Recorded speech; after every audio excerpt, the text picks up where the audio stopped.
الشيطان اللعين الرجيم بسم الله الرحمن الرحيم الحمد لله رب العالمين والعاقبة للمتقين والجنة للمواهدين والنار للملحدين والعاصين الصلاة والسلام على أشرف الأنبياء والمرسلين وأهل بيته الطيبين الطاهرين المعصومين الذين أذهب الله عنهم الرجس وطهرهم تطهيرا. اللهم صل على محمد وآل محمد. ولعنة الله على أعدائهم غاصبي حقوقهم ومنكري فضائلهم أجمعين من يوم عداوتهم إلى قيام يوم الدين. أما بعد، قال الله تعالى في محكم كتابه المبين وخطابه المتين وقوله الحق وهو أصدق القائلين. بسم الله الرحمن الرحيم. يا أيها الذين آمنوا اتقوا الله وكونوا مع الصادقين. صلوا على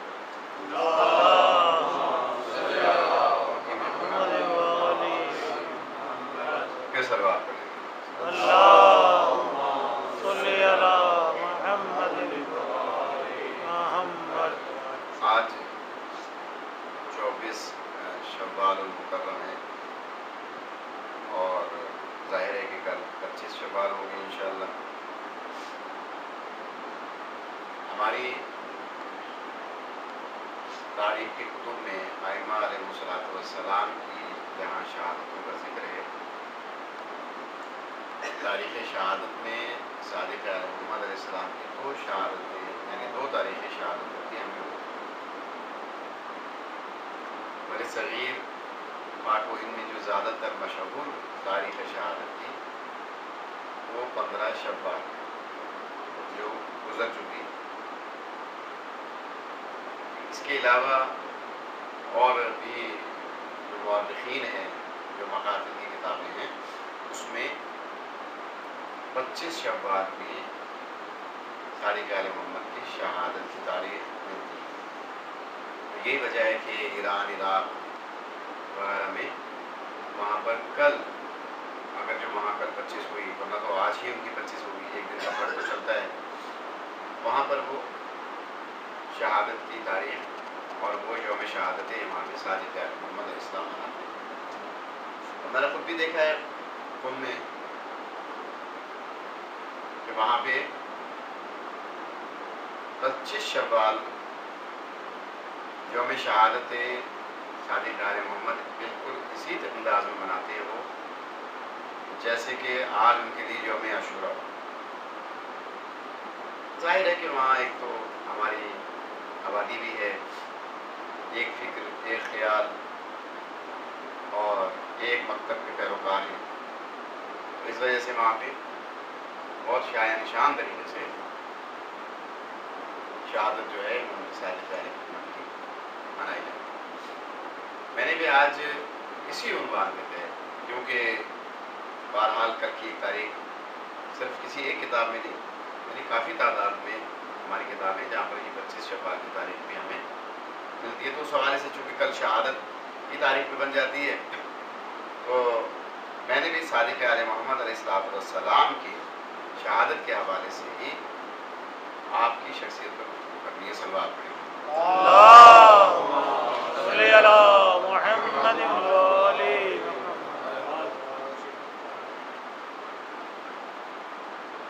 امام صادق آل محمد علیہ السلام نے 12 سال کا عرصہ، یعنی آپ کا بچپن جو ہے وہ آپ کے دادا حضرت امام زین العابدین علیہ السلام کے دور میں گزرا، اور اس کے بعد 19 سال آپ نے اپنے قدر بزرگوار حضرت امام محمد باقر علیہ السلام کے دور میں گزارا. اور اس کے بعد باقی آپ کی امامت کا دور شروع ہوتا ہے. اور ہمارے ائمہ علیہ السلام میں سب سے طولانی عمر اگر کسی امام کو ملی ہے وہ صادق آل محمد علیہ السلام، 65 سال کی عمر، جو کہ ہمارے چہاردہ معصومین میں سب سے زیادہ عمر. اور چہاردہ معصومین کے حوالے سے سب سے کم عمر جو ہے جناب سیدہ سلام اللہ علیہ کی ہے شہادت. وہ مدرسہ جس کی بنیاد حضرت امام محمد باقر علیہ السلام نے رکھی، آپ کے دور امامت تک وہ مدرسہ ایک یونیورسٹی کی صورت اختیار کر گیا اور کم و بیش 4000 مشہور و معروف طالب علم آپ سے کسب فیض کر کے اٹھے. اور صرف یہی نہیں بلکہ اگر مبالغہ نہ ہو تو یہ کہا جائے کہ جتنی تعداد میں طالب علم تھے اتنے ہی علم کی تعلیم دی گئی. یعنی علم کی اقسام تک ہم پہنچ ہی نہیں سکتے کہ علم کتنی اقسام کا ہے. ہم تو چند ایک آپ کے سامنے گنوا دیں گے، 8 گنوا دیں گے، 10 گنوا دیں گے، 20 گنوا دیں گے، لیکن اس کی تعداد، علم کی تعداد کتنی ہے، کتنے موضوعات ہیں علم کے، یہ بہت مشکل ہے. اس میں بڑی بڑی شخصیات ہمارے سامنے ہیں. علم فقہ کی شخصیات ہیں، علم کلام کی شخصیات ہیں، علم جفر کی شخصیات ہیں، علم ریاضی ہے، علم ہندسہ ہے، علم حیات ہے، علم نجوم ہے، علم نحو ہے، علم صرف ہے، علم تفسیر قرآن ہے، علم کیمیا ہے. بے شمار علوم آپ کو ایسے مل جائیں گے کہ جو صادق آل محمد علیہ السلام کے طلباء نے، آپ کے شاگردوں نے آپ کے سامنے زانو تلمذ طے کر کے حاصل کی. اور اس کی وجہ ایک یہ بھی رہی کیونکہ آپ کو ایک ایسا دور ملا کہ جس میں سابقہ ادوار کے مقابلے میں قدر سکون تھا. اس حوالے سے کہ بنو امیہ اور بنو عباس اقتدار کے لیے دست و گریباں تھے، آپس میں لڑ رہے تھے، اور یہ بہت موقع ملا آپ کو اس میں اشاعت دین محمدی ہو. صلوات محمد.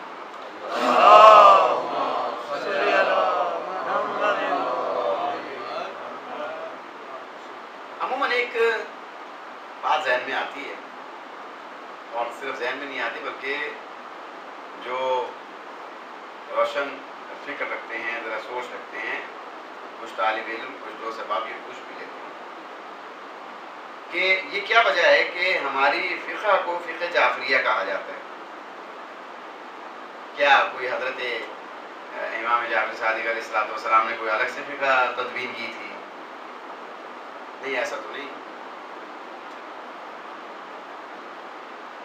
ہم دیکھتے ہیں کہ دین جو ہے وہ دین محمدی ہے. دین کی نسبت کسی کی طرف نہیں دی جا سکتی سوائے اللہ کے رسول. دین محمدی. اچھا، دین کے حوالے سے دیکھتے ہیں تو دین محمدی کے پیروکار ہیں. شخصیت کے حوالے سے دیکھتے ہیں تو مولا علی کے شیعہ ہیں. اور فقہ کے حوالے سے دیکھتے ہیں تو صادق آل محمد کی فقہ پہ عمل کر رہے ہیں. یعنی یہ عجیب ایک بات ہو جاتی ہے کہ دین کا تعلق نسبت کس طرف ہے، شیعہ ہونے کی نسبت کس طرف ہے، اور فقہ کی نسبت کس طرف ہے. بھائی جس کے دین کے پیروکار ہیں اسی کے شیعہ ہوں، اسی کی فقہ کا نام لیں، یا جس کے شیعہ ہیں اسی کے دین پہ ہوں، اسی کی فقہ کا نام لیں، یا جس کی فقہ پہ عمل کر رہے ہیں پھر اسی کے شیعہ بھی ہوں، اسی کے دین کا نام لیں. یہ عجیب بات بن جاتی ہے. تو یہ اصل میں صرف حالات و واقعات کا دقیق مشاہدہ اور مطالعہ نہ کرنے کی وجہ سے ذہن میں بات آتی ہے. اگر تاریخی حوالے سے ہم گفتگو کریں تو ہمیں بہت تھوڑا سا پیچھے بھی جانا پڑ جائے گا کہ جس وقت ہم دین محمدی صلی اللہ علیہ وآلہ وسلم کا ذکر کرتے ہیں، صلوات پڑھیں نبی کی صاحب، جب ہم وہاں پر ہم اگر ذکر کرتے ہیں تو آغاز اسلام میں اللہ کے رسول کو جو اذیتیں اٹھانا پڑیں اور جو آپ کی مخالفتیں ہوئیں، جو جنگیں ہوئیں، آخر میں ایک وقت ایسا آ گیا کہ جو دین کے دشمن تھے، جب انہوں نے یہ دیکھ لیا کہ اب ہم اس دین کو ختم نہیں کر سکتے عملی طور پر، یہ بہت مضبوط ہو گیا. یعنی پہلی فتح جنگ بدر جو ہوئی تھی اس کے بعد اصولی طور پر تو اسی جنگ میں مسلمانوں کی فتح کے بعد ان کے حوصلے ٹوٹ گئے تھے. اور اگر وہ جو حوصلے ان کے شکستہ ہوئے تھے وہ اگر تھوڑے سے جنگ احد میں پھر ایک مرتبہ زندہ بھی ہوئے، لیکن اس کے بعد کی جنگوں نے پھر ان کا پانی پھیر دیا. اور فتح مکہ نے تو وہ علم نصب کر دیا کہ اب دین مبین اسلام کو کوئی نقصان نہیں پہنچا سکتا. تو انہوں نے دیکھ لیا کہ اب ہم دین کو نقصان نہیں پہنچا سکتے، ختم ہم نے کرنا ہے، ختم تو کرنا ہے ہم نے لیکن نقصان نہیں پہنچا سکتے. تو اب ختم کرنے کے لیے انہوں نے اپنی پالیسی سے تبدیل کی. وہ کیا تبدیلی ہوئی؟ تبدیلی یہ ہوئی کہ اب ہمیں چاہیے کہ ہم خود مسلمان ہو کر اسلام میں داخل ہو جائیں. اور یہ انتہائی مؤثر اقدام ہوتا ہے کسی بھی قوم کو تباہ کرنے کا کہ آپ اسی کا لباس اوڑھ کر کے اسی میں داخل ہو جائیں اور پھر وہاں جا کر کے آپ اپنے نظریات کا پرچار کریں یا ان میں اختلاف پیدا کر دیں. تو انہوں نے اپنے چہرے پر اسلام کا لباس ڈالا، نقاب ڈالی، لباس پہنا اسلام کا اور مسلمانوں میں داخل ہوئے. اور اس کے بعد انہوں نے آہستہ آہستہ اس اسلام کو ختم کرنے کی کوشش کی اور اس کوشش میں انہیں 25 سال کا عرصہ لگا. اس 25 سال کے عرصے میں وہ یہی کوشش کرتے رہے کہ اسلام کو کمزور سے کمزور تک کرتے چلے جائیں. لیکن اس 25 سال کے عرصے کے بعد ایک چھوٹا سا ایک بریک آ گیا، ایک رکاوٹ پیدا ہو گئی. وہ 4 سالہ دور خلافت مولا کائنات امیر المومنین علی ابن ابی طالب علیہ السلام، اللہ صلی علی محمد کہ وہ جو عرصہ گزر رہا تھا 25 سال کا جس میں بتدریج اسلام کو جو ہے کمزور کیا جا رہا تھا، عقائد کے حوالے سے، فقہی اصولوں کے حوالے سے، تفسیر قرآن کی آیات اور تفاسیر میں اپنی طرف سے ان کی تشریح اور تفسیر کرنے کے حوالے سے احکامات الہیہ کو اپنی مرضی اور منشا کے مطابق سمجھ کر اس کو نافذ کرنے کے حوالے سے کچھ چیزیں اگر کوئی حلال تھی تو اپنی طبیعت کے مطابق اسے حرام کر کے، یا حرام تھی تو اس کو حلال کر کے، بہرحال اس طرح کی بہت سی باتیں آپ بزرگ نے بہرحال بہت سی چیزیں سنی ہوئی ہوں گی کہ اس حوالے سے جو وہ کمزوری کر رہے تھے، کرتے کرتے جب مولا کائنات امیر المومنین علیہ السلام کا جب دور خلافت آیا تو وہاں آ کے اس میں ایک رکاوٹ ہو گئی. وہاں پر رکاوٹ ایسے ہوئی کہ حد المقدور کوشش مولا کائنات نے احیاء دین میں صرف کر دی کہ وہ دین جو اور بتدریج آہستہ آہستہ بتدریج جو مردہ کیا جا رہا تھا اسے ایک دفعہ دوبارہ زندہ کیا جائے. اور یہی وجہ ہے کہ جب آپ نے اس کے لیے اقدامات شروع کیے تو سب سے پہلی مخالفت ہی آپ کو گھر سے کرنی پڑی. گھر سے مراد یعنی اسلام میں سے ہی کرنی پڑی، کیونکہ باہر سے کوئی لڑنے کے لیے نہیں آیا، مولا کائنات سے کوئی لڑنے کے لیے آیا. اور یہ تاریخ کے اندر ایک بہت بڑا المیہ اور ایک بہت بڑا سوال ہے کہ وہ 25 سالہ دور جو تھے اس میں کوئی مسلمان کسی خلیفہ سے لڑنے کے لیے نہیں آتا، لیکن جب مولا کائنات جو ہے خلیفہ بن کر آتے ہیں تو مسلمان ہی آپ کے سامنے نبرد آزما ہو جاتے ہیں. کبھی جنگ جمل کی صورت میں، کبھی جنگ صفین کی صورت میں، اور اس کے بعد کبھی جنگ نہروان کی صورت میں. یہ کو باہر سے لڑنے والے نہیں تھے تو کیا وجہ کیا تھی لڑنے کی؟ کس بنیاد پر یہ جنگ ہو رہی تھی؟ صرف اسی بنیاد پر جنگ ہو رہی تھی. وہ جو 25 سالہ عرصہ تھا، اس 25 سالہ عرصہ میں اسلام کی شکل کو ایسے بگاڑ دیا گیا تھا کہ وہ اپنے من پسند انداز میں اس کو جو ہے وہ پیش کیا جا رہا تھا. مولا کائنات نے اس چیز کے آگے جو ہے ایک بند باندھ دیا، یعنی اسلام کی حد سے ہم آگے نہیں بڑھیں.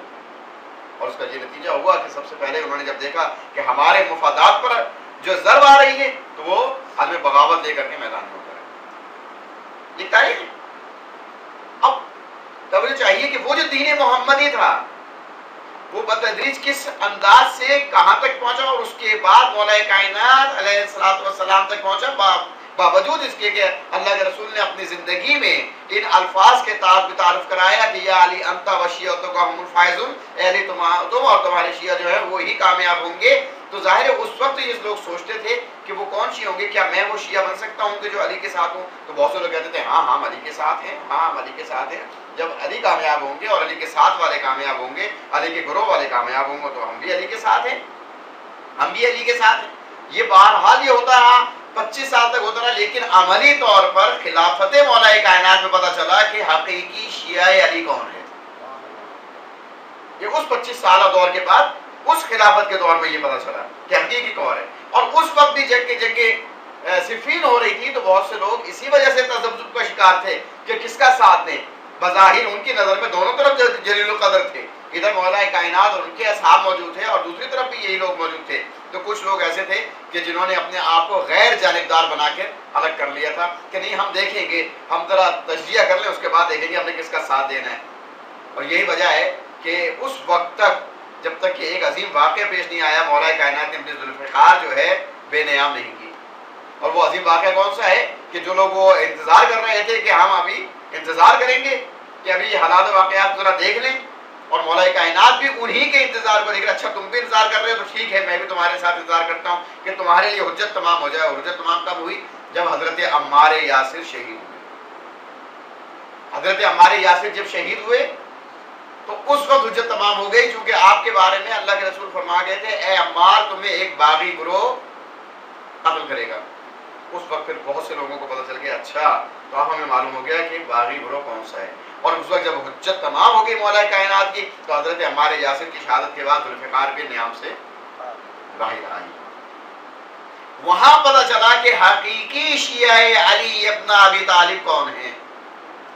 کون تھے اس وقت لشکر علی ابن ابی طالب جو حقیقی طور پر، یوں تو بہت سے تھے لیکن جو حضرت علی کو چھوڑ کے جا رہے تھے، جس وقت قرآن نیزوں پہ بلند کرنے کا جو کھیل کھیلا گیا، اس کے بعد بہت سے لوگ تھے جو آپ کو چھوڑ کے چلے جا رہے تھے، لیکن اس حالت میں بھی جو علی ابن ابی طالب کے ساتھ رہے وہ شیعہ۔ تو شیعہ ہونے کا مطلب کیا ہے کہ صرف حضرت علی کی نسبت کی وجہ سے نہیں، بلکہ اس کو اگر اس طریقے سے ہم بیان کر دیں کہ حقیقت میں شیعہ اسے کہتے ہیں جو دین محمدی کو علی ابن ابی طالب کے ہاتھوں سے لے، وہ شیعہ ہے۔ اسی مجلس میں ایک دفعہ یہ جملہ آپ کے سامنے بیان کر چکا ہوں کہ حقیقی شیعہ کون ہے۔ حقیقی شیعہ مولا علی کی نسبت سے اسے کہا جاتا ہے جو دین محمدی کو، وہ دین محمدی جسے رسول چھوڑ کر گئے تھے، جس کو تباہ کرنے کے لیے کچھ لوگوں نے اسلام کا نقاب اوڑھا تھا اور اسلام میں داخل ہو گئے تھے، ان سے علی ابن ابی طالب نے دین کو بچایا، دین کو اسی انداز میں لانے کی کوشش کی، اسی طرح نافذ کرنے کی کوشش کی، اور اس نفاذ میں جس نے مولا علی کا ساتھ دیا وہ حقیقی معنی میں شیعہ تھے۔ تو اب ہمیں معلوم یہ ہوا کہ دین محمدی کو علی ابن ابی طالب کے ہاتھوں لینے والی شخصیت کا نام جو ہے، ہستیوں کا نام جو ہے وہ شیعہ ہیں، چاہے وہ اس دور کے ہوں، چاہے وہ اس دور کے ہوں، چاہے وہ آنے والے دور کے ہوں۔ تو عزیزان محترم، ہم اگر علی ابن ابی طالب کو شیعہ کہتے ہیں، شخصیت صرف شخصیت کے حوالے سے نہیں، اگر شخصیت کے حوالے سے کہیں تو ہم تو 12 اماموں کے شیعہ ہیں، ہم تو شہداء معصومین کے شیعہ ہیں، ہم تو انبیاء مرسلین کے شیعہ ہیں، لیکن عملی اعتبار سے اگر ہم کہیں تو ہم شیعہ اس لیے علی ابن ابی طالب کے بننا چاہ رہے ہیں کہ علی ابن ابی طالب نے احیاء دین محمدی کے لیے اقدامات کیے اور ہم نے وہ دین محمدی علی کے ہاتھوں لیا۔ لیکن یہاں تک تو جتنی بھی گفتگو ہو رہی تھی اور جتنی بھی بحث ہو رہی تھی اور جتنی بھی کوشش ہو رہی تھی، جگہ ہو رہی تھی، یہ احیاء دین اسلام کے لیے ہو رہی تھی۔ لیکن اس کے بعد حضرت علی علیہ السلام کو شہید کیا گیا، مولا امام حسن اسلام کا دور آیا اور 6 ماہ تک بظاہر ظاہری دنیا کی خلافت 6 ماہ تک امام حسن کے پاس رہی، پھر صلح ہوئی حاکم شام کے ساتھ، اور اس کے بعد یہ صلح میں لکھوا دیا گیا کہ اب یہ کسی کو اپنے بعد کسی کو خلیفہ نہیں بنائے گا۔ بہرحال وہ پوری شرائط میں اس طرف نہیں جانا چاہ رہا، موضوع بھی نہیں ہے۔ بہرحال جس وقت صلح امام حسن ہو گئی تو ابھی تک احیاء دین کے لیے کام ہو رہا ہے کہ صرف دین زندہ رہے، دین زندہ رہے۔ لیکن جب امام حسن سے خلافت کو لے لیا گیا، اس کے بعد پھر واپس وہی زمانہ لوٹ کر آنے لگا کہ دین میں بدعتیں سر اٹھانے لگی، دین میں خرابیاں پیدا ہونے لگی، اہل بیت علیہ السلام کو حقیر جانے لگا۔ لیکن جس وقت امام حسن علیہ السلام کی شہادت ہوئی اور جب دیکھا جا چکا اور انہوں نے بھی اس بات کا اندازہ لگا لیا کہ اب زمانہ قریب آ گیا ہے کہ اب ہم دین کو ختم کرنے میں بہت قریب پہنچ گئے ہیں، اس وقت مولا امام حسین علیہ السلام اپنے ایک چھوٹے سے قافلے کو لے کر کربلا میں دین کو زندہ کرنے کے لیے نکلے۔ تو ابھی تک جو کچھ بھی عمل ہو رہا تھا وہ احیاء دین کے لیے ہو رہا تھا۔ کیوں کہا جاتا ہے کہ اسلام زندہ ہوتا ہے ہر کربلا کے بعد؟ یا کسی نے اس کو بدل کر کے کہا کہ اسلام زندہ ہو گیا بس کربلا کے بعد؟ بہرحال اس کی بحث الگ ہے کہ زندہ ہوتا ہے یا ہو گیا، لیکن یہ کہ کربلا کے میدان کا معرکہ جو تھا وہ اس لیے تھا کہ وہ احیاء دین کے لیے جو کام ہوتا رہا وہ آخر اس نہج تک پہنچ گیا کہ دین کو کسی طریقے سے ختم کر دیا جائے.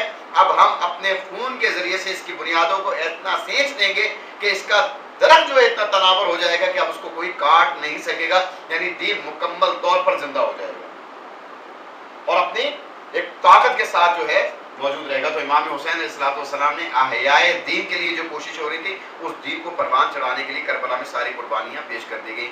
ابھی تک وہ اشاعت دین کا کام جو کہ ہونا چاہیے تھا وہ بہت محدود پیمانے پہ ہوتا رہا, چونکہ گھر کے اندر ہی چپخلی چلتی رہی, جب گھر کے اندر ہی جنگیں چلتی رہی. وہی سلسلہ جس وقت واقعہ کربلا ہو گیا اور مولا امام زین العابدین علیہ السلام نے دعاؤں کے ذریعے سے معرفت محمد و آل محمد کا ایک درس دینا شروع کیا اور لوگوں کو بتایا کہ ہم کون لوگ ہیں, لوگوں کو اپنی معرفت کرائی, پہچان کروائی کہ تاکہ لوگ دین کے لیے ہماری طرف رجوع کریں. اور وہی زمانہ جب آگے بڑھتا ہے تو مولا امام باقر علیہ السلام کو وہ دور مل جاتا ہے کہ آپ مدینے میں اس مدرسے کو قائم کریں کہ جہاں سے اشاعت دین محمدی ہو. یہ مختصر سی تعریف اور تاریخ ہے جو میں نے آپ کے سامنے پیش کی. اور وہی مدرسہ امام صادق آل محمد علیہ السلام کے دور میں ایک مکمل یونیورسٹی بنتا ہے. اور اس دور میں کہ جہاں پر دین کو اتنا بگاڑ دیا گیا تھا کہ ہر شخص اپنے طور و طریقے کے انجام کیے جانے والے اعمال کو فقہ کا نام دے رہا تھا, وہاں پر لازمی نتیجہ اس بات کا لازم تھا, یہ بات کرنی لازم تھی کہ یہ بتایا جائے کہ اس دور میں کہ جہاں فقہ جو ہے وہ بدل رہی ہے اور ناموں کے ساتھ منسوب ہو رہی ہے, ایک ایسی شخصیت کی ضرورت تھی کہ جس کا تعلق کسی واسطے کے بغیر سیدھا محمد صلی اللہ علیہ وآلہ وسلم تک پہنچے اور وہاں سے جو کچھ دین آیا ہے وہ اس کے ہاتھوں ہم تک پہنچے. اس لیے اس مقام پر یہ ایک تشخیص کی گئی اور ایک اس مقام پر دوسری فقہ سے خود کو جدا کرنے کے لیے وہاں یہ نام رائج پایا کہ ہم جس فقہ کے پیروکار ہیں وہ جعفری فقہ ہے. اس ادوار کے اندر کیونکہ وہاں کتنی فقہ جو ہیں وہ تدویر ہو چکی تھی, تو اس پہ اس حوالے سے یہ ضرورت تھی کہ ایک ایسی فقہ کی بات کی جائے کہ جو کسی بھی واسطے کے بغیر, یہ نہیں کہ ہم کہیں کہ فلاں فلاں نہیں, اگر ہمارے واسطہ بھی ہے تو سارا عصمت کا واسطہ ہے, عصمت کا رابطہ ہے, عصمت کا ذریعہ اور وسیلہ ہے. یعنی اگر امام صادق علیہ السلام بھی اگر کوئی بات نقل کرتے ہیں وہ کہتے ہیں مجھ سے میرے بابا نے یہ فرمایا, ان کے بابا نے یہ فرمایا, ان سے مولا امام حسین نے فرمایا, ان سے ان کے بابا علی نے فرمایا, یا بھائی امام حسن نے فرمایا, اور ان سے اللہ کے رسول نے فرمایا. تو یہ سلسلہ یہاں پر کسی غیر کا گزر بیچ میں نہیں ہوتا. تو جب اس وقت میں یہ فقہ رائج ہو رہی تھی تو ایک تشخیص دلانے کے لیے اور سب سے ممتاز کرنے کے لیے وہاں نام رکھا گیا کہ یہ فقہ جعفریہ ہے. در حقیقت وہ فقہ جعفریہ, در حقیقت وہ فقہ محمدیہ ہے کہ جس کے اجرا کے لیے امام صادق علیہ السلام نے کوشش کی. صلوات پڑھیں. بس ایک یہ چھوٹا سا مختصر سا خاکہ تھا جو آپ کے سامنے پیش کرنے کی جرات اور جسارت کی میں نے. اس کے بعد آپ دیکھیے کہ وہی موقع جو امام کو ملا, اس دوران میں بھی بڑے بڑے چاہنے والے امام کے آیا کرتے تھے. ایک شخص ہے, نام اس کا سہل بن حسن خراسانی. سہل بن حسن خراسانی امام کے پاس آئے خراسان سے مدینے. وہ جذباتی اجازت ہم میں بھی ہے, یہ پرانی چلی آ رہی.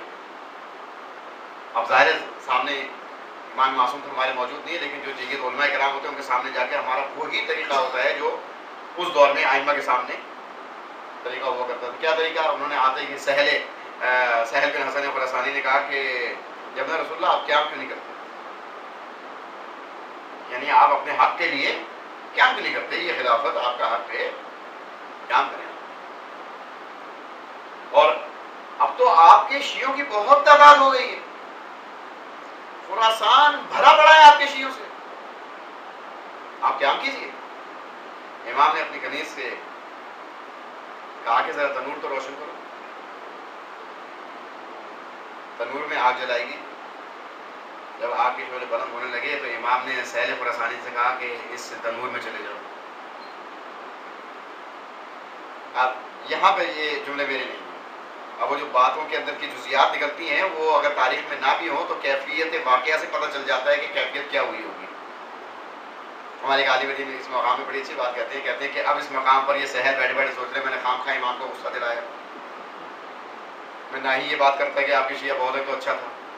دیکھیے انہوں نے یہ کیا بات کر لی جناب علی, آگ روشن کر لی اور مجھ سے کہہ رہے ہیں کہ جناب علی آگ میں چلے جاؤ.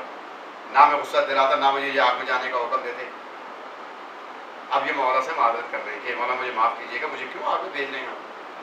خیر امام نے اس سے صرف نظر کیا اور خراسان کی باتیں ایسے شروع کر دیں اس کی نظر میں کہ جیسے خود امام خراسانی ہوں کہ فلاں محلے کا کیا حال ہے, فلاں شخصیت کی کیا کیفیت ہے, وہ کیسے ہیں, خیریت سے. وہ تو یہ باتیں کرتے چلے جا رہے ہیں نا. امام نے جب کہا کہ بھی آگ میں کود پڑا تو آگ میں لوگوں نے معذرت کر لی, بیٹھ گئے. اسی اسنا میں اسی دوران ہارون مکی تشریف لے آئے, یہ امام کے چاہنے والے ہارون مکی. اور جیسے ہی آئے ہیں ظاہر ہے نالین کو اتارنا تھا, اپنی جوتی اتاری, تسمہ اور جوتی اپنے ہاتھ میں تھی کہ امام کی بارگاہ میں پہنچ کے ابھی سلام کیا ہے. تو امام کا سلام کے جواب کے ساتھ یہ حکم تھا کہ اے ہارون اس تنور میں چلے جاؤ. اور انہوں نے آؤ دیکھا نہ کہا اور وہ جوتی پھینکی اور جا کر کے تنور میں چھلانگ لگا دی.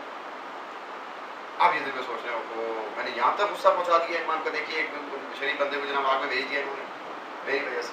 اب یہ بیچارے وہ سوچ رہے کہ اب وہ جل گیا ہو گیا, اب وہ چیخ رہا ہوگا اور یوں ہو رہا ہوگا وہ, اور ادھر امام باتوں میں لگے ہوئے باتیں کر رہے ہیں آپ سے کہ ہاں بھی بتاؤ خراسان کے کیا حال ہے کیا حال ہے. یہ جب امام نے دیکھ لی کہ یہ بہت زیادہ پریشان ہو رہا ہے, میری باتوں کی طرف توجہ نہیں دے رہا, تو کہا کہ اے سہل ذرا جا کر کے دیکھو تو صحیح تنور میں. اب جب قریب جا کے دیکھا تو دیکھیں کہ وہ چونکڑی مارے بیٹھے ہوئے عبادت الہی میں مصروف. ہارون مکی خاموش بیٹھے ہوئے, ظاہر خاموشی تو ہو نہیں سکتی, امام کا حکم ہے آگ میں تشریف فرما ہے. اس مقام پر امام نے جملہ ارشاد فرمایا, اے سہل یہ بتاؤ ایسے شیعہ خراسان میں کتنے ہیں؟ ایسے شیعہ ایسے ہارون مکی جیسے شیعہ کتنے ہیں؟ باخدا سہل بن حسن خراسانی نے اس وقت ہاتھ جوڑ کے کہا مولا ایسا شیعہ تو خراسان میں ایک بھی نہیں ہے. ایسا شیعہ خراسان میں ایک بھی. انہوں نے کہا کہ جب ایسے شیعہ پیدا ہو جائیں تو پھر ہمیں کہنا قیام کے لیے, پھر ہمیں قیام کے لیے. باخدا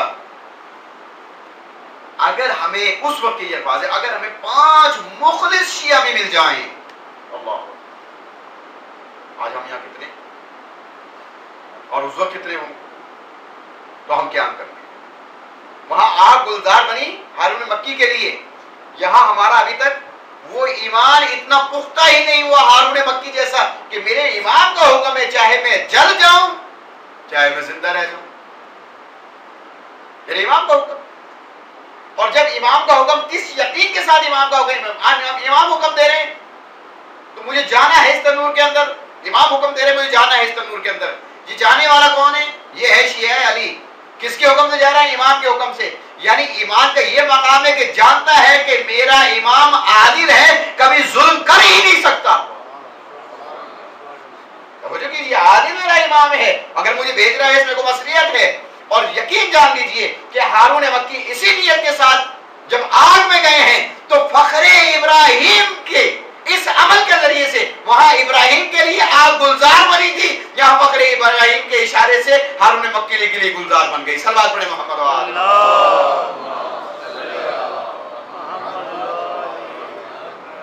اسی مقام پر اگر ہم یہ دعا کریں کہ پروردگار ہمیں ویسا شیعہ بنا دے جیسے ہارون مکی تھے. ہم سلمان و بوذر اور کمبر والی بات نہیں کرتے, ہم تو کہتے ہیں ہارون مکی بن جائیں. آپ کی ذہن تمام کرو. دیکھیے امام جو وعدہ کرتے ہیں, امام جب اپنے شیعہ سے کوئی عہد و پیما کر لیتے ہیں اور وعدہ کر لیتے ہیں, ایسا ہو ہی نہیں سکتا کہ معصوم کا عہد اور معصوم کا وعدہ ہو اور وہ پورا نہ ہو.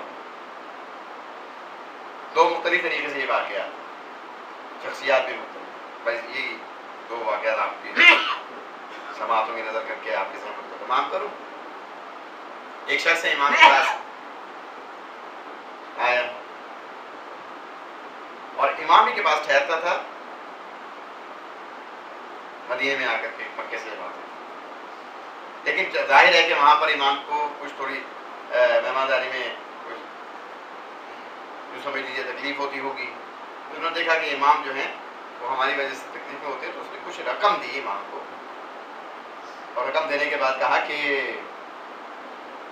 میں جا رہا ہوں مکے، سفر پہ جا رہا ہوں، تو آپ ایسا کیجیے میرے لیے یہاں پر کوئی مناسب مکان خرید دیجیے، جو بھی آپ میرے لیے مناسب سمجھیں۔ بظاہر تو ایک امام کو تکلیف دینے والی بات، امام نے قبول کیے۔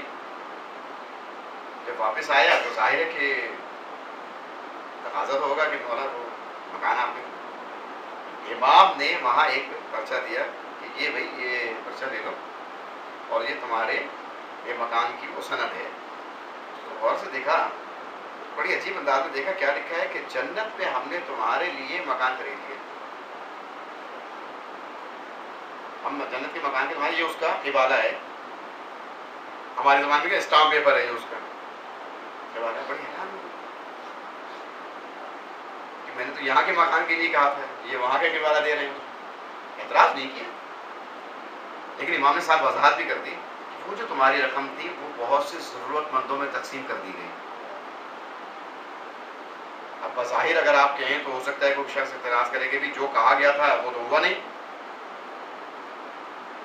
لیکن جو کہا گیا تھا وہ تھا مکان خریدنے کے لیے، یہ تو تھا، اور امام نے حوالہ بھی پیش کر دیا کہ بھی ہم نے تمہارے لیے مکان خرید لیجیے، اس کی سند ہے۔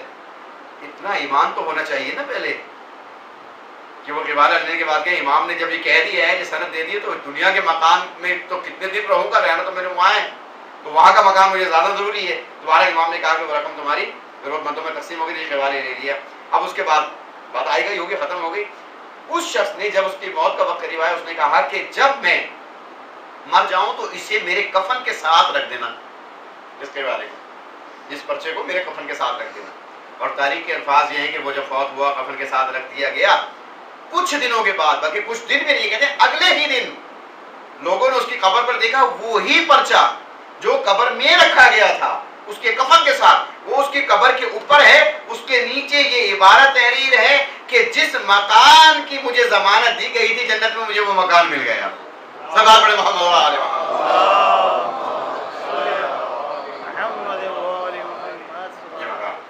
وہ مکان مل گیا۔ بس ایک یہ واقعہ تھا، ایک واقعہ اور اس کے بعد آپ کے ذہن میں دیکھیے، یہ تو محب کی بات تھی، اگر کوئی غیر بھی اس در پر آ جائے، خیر اور چاہے اس کے آنے کا پیریڈ عرصہ بہت ہی مختصری کیوں نہ ہو، لیکن اگر اس سے قلب کے ذریعے سے اگر ایمان لے کر کے اگر وہ آیا، اس کا مقام دیکھیے کیا۔ حضرت ابو حمزہ سماری، یہ امام زین العابدین علیہ السلام کے بہت دل مقدس ہیں، انہوں نے بڑی لمبی عمر کری، 4-5 ائموں کی زیارت ہوئی۔ لیکن ایک اور صحابی ہیں حضرت ابو بصیر، ان کی کنیت کے نام سے لوگ زیادہ جانتے ہیں، ان کے نام سے بہت کم واقف ہیں۔ ان کا نام تھا لیث بن بختری المعروف بن ابو بصیر، کوفے میں رہتے تھے، امام مدینے میں۔ آپ کے گھر کے ساتھ سلاطین میں سے یعنی بادشاہوں کے دربار کا ایک وزیر رہتا تھا، جس نے اپنے دور میں انتہا کر دی تھی مظالم کی، لوگوں کے حق غصب کرنے کی۔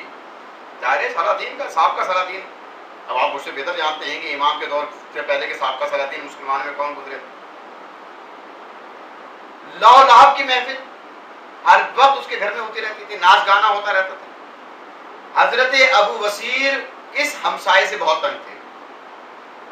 ہمارے یہاں تو ماشاءاللہ، ہمارے یہاں تو میڈیا پر اور ٹی وی پر اور اس طریقے سے پروگراموں میں ایک آواز سننے میں ملتی ہے کہ جناب موسیقی تو روح کی غذا ہے،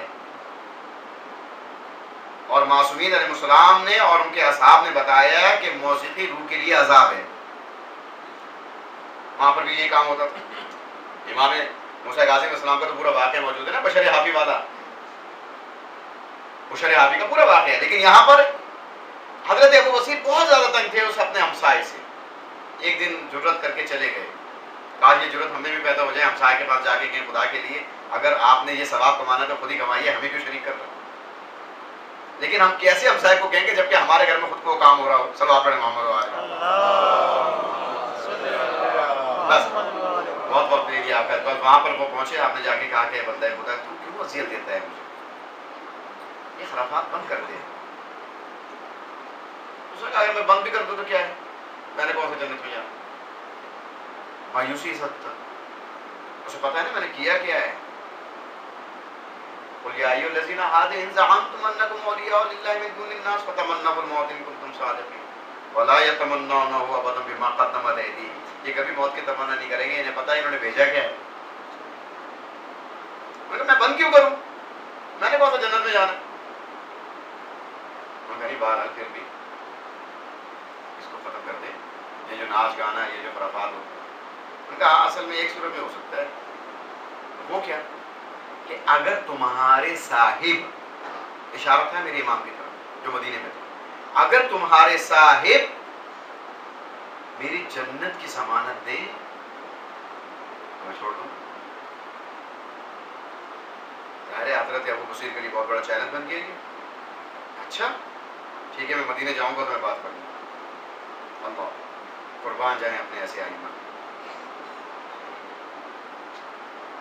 حضرت ابو بصیر آ گئے، مدینے پہنچے، اور اس شخص کی، اس کا نام ہی تاریخ میں، کیونکہ وہ نقطوں کی ذرا کمی بیشی ہو جاتی ہے نا، کہیں پر الیہ لکھا ہوا ہے، کہیں پر البا لکھا ہوا ہے، کہیں پر اس کے والد کا نام دراعہ لکھا ہوا ہے، کہیں زراعہ لکھا ہے، یعنی البا بن دراعہ یا الیہ بن زراعہ اس کا نام. اور سلاطین کے وزیروں میں سے ہے، اور ظالم بھی اپنے دور کا، حق بھی لوگوں کو کھایا ہوا ہے. امام کے پاس پہنچے حضرت ابو بصیر، اس نے جو میرا ہمسایہ ہے اس نے یہ بات کہی.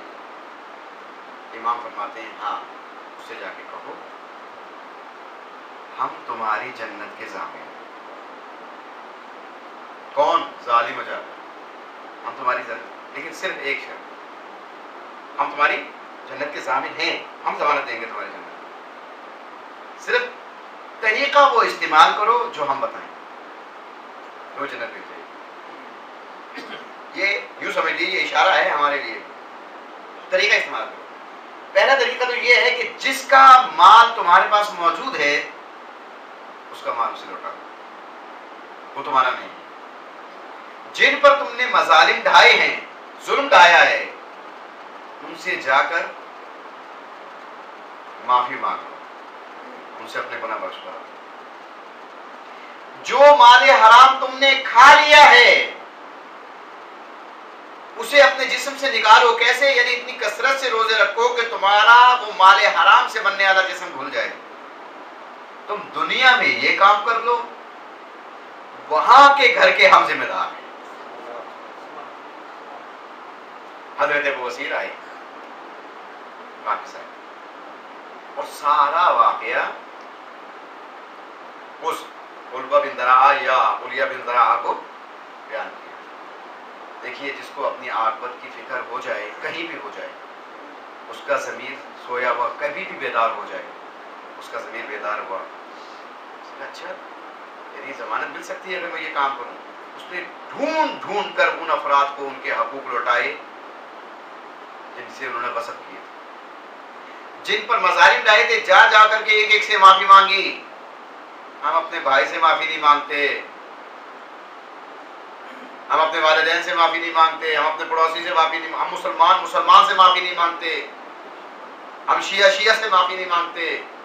اور وہ ایک ایک سے جا کے معافی مانگ رہا ہے اس لیے کہ امام کا حکم ہے، یہ اسی کے لیے نہیں ہے.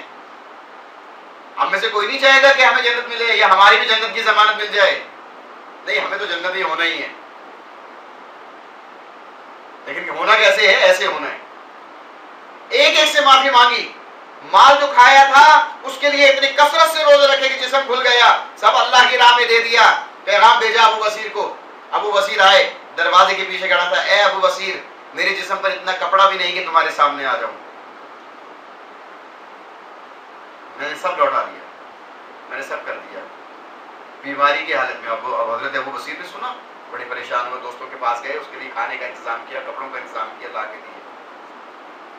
بستر مرگ پر ہے، نزا کی کیفیت ہے، ابو بصیر سرانے بیٹھے ہیں، کھل گیا جسم، سب کچھ لوٹا دیا، واپس کر دیا.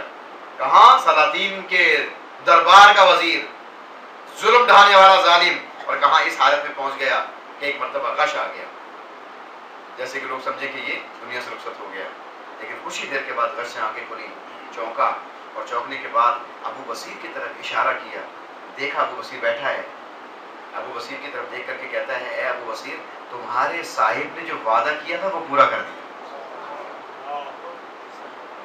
تمہارے صاحب نے جو وعدہ کیا تھا وہ پورا کر دیا۔ بھائی مر بھی جا سکتا تھا، ختم ہو سکتا تھا، وہاں پر بیٹھنے والوں کو پتہ کیسے چلتا؟ وہ جو غشی کی کیفیت ہوئی تھی، دراصل اس غشی کی کیفیت نے اس مقام پر اس نے اپنا وہ مقام جنت میں دیکھ لیا تھا، جس کی غشی کی کیفیت جب ٹوٹی ہے تو آنے کے بعد اس نے بتایا میں اپنا مقام دیکھ کر کے آ رہا ہوں، بتا رہا ہوں تمہارے صاحب نے وہ وعدہ پورا کر دیا۔ اور اس کے بعد جسم سے روح پرواز کر گئی، راہ یہ جنت ہوا، جو جہنم کی طرف جا رہا تھا وہ جنت کی طرف چلا گیا۔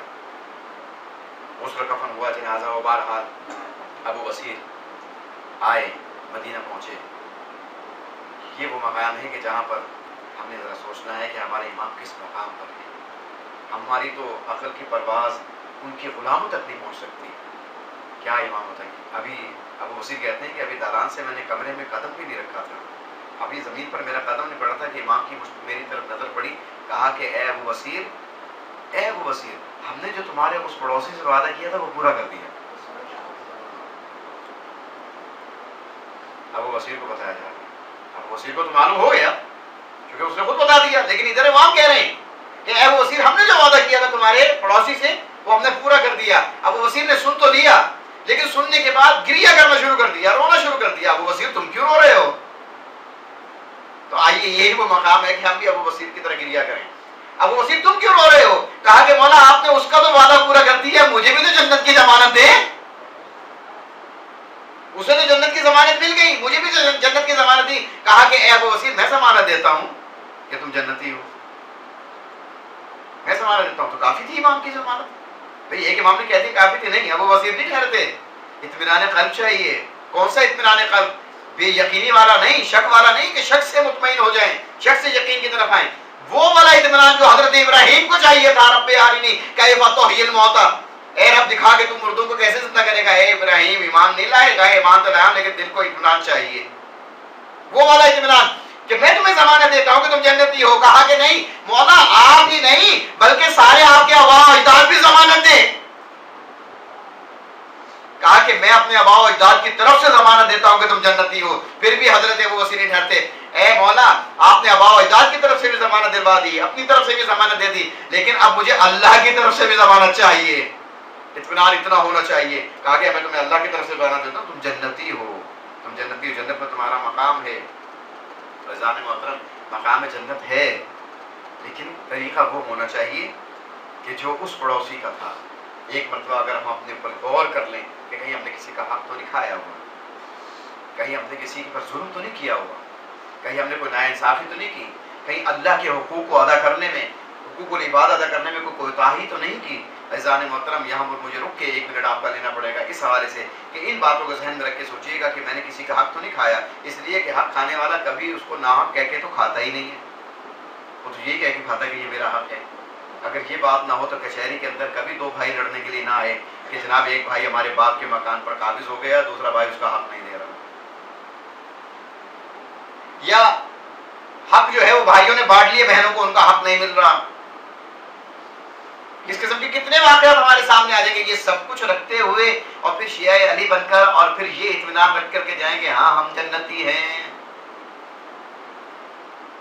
ہم جنتی ہیں کہ ہاں ہم جنتی ہوں گے، اور پھر جناب علی میں اپنے حق بھائی کا حق مار کر کے اور اپنے سارے اعزا اور اقربا کا حق مار کر کے جس مکان پر میں جم کر بیٹھ جاؤں اور اس کے بعد میں گمان کروں کہ جناب اس مقام پر جو میں مجلس پڑھوں گا مجھے جنت مل جائے، میں بہت بڑا مومن بن جاؤں گا۔ عزیزان محترم، یہ واقعہ ہمارے لیے بہت بڑا ایک لمحہ فکریہ پیش کرتا ہے۔ بس آپ کے ذہن تمام کی جب امام نے اس طریقے سے اپنے شاگردوں کی تربیت کی کہ کوئی حشام بن حکم بنتا ہے، کوئی مومن طاق بنتا ہے، کوئی ابو بصیر جیسا شاگرد ہے، کوئی زرارہ جیسا شاگرد ہے، کوئی عمران جیسا شاگرد ہے، جتنے شاگرد ہیں وہ اتنا وقت نہیں ہے ورنہ ان کے ایک ایک واقعات آپ کو سناتا ہوں۔